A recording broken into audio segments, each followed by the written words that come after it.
सर्वसामान्यांच्या हक्काचा आवाज जागर जनस्थान।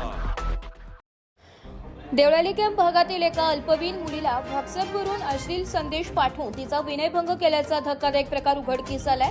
या प्रकरणी नाशिक रोड पोलिसांनी मोहम्मद मोहिउद्दीन सय्यद राहणार विहितगाव नाशिक रोड याच्या विरुद्ध गुन्हा दाखल करून त्याला ताब्यात घेतलाय।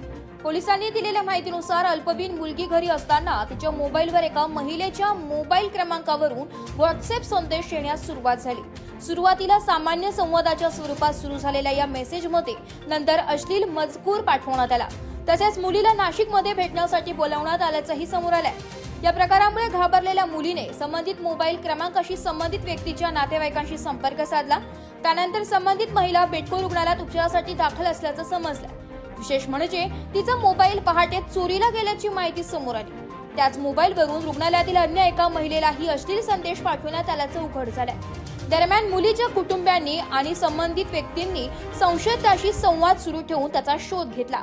आंबेडकर नगर जवळील सम्राट ग्रुप सिग्नल परिसरात संशयित आढळून आल्यानंतर त्याला पकडण्यात आलं। यावेळी संतप्त नागरिकांनी त्याला मारहाण केल्याची माहिती आहे। त्यानंतर संशयिताला नाशिक रोड पोलिसांच्या ताब्यात देण्यात आलंय।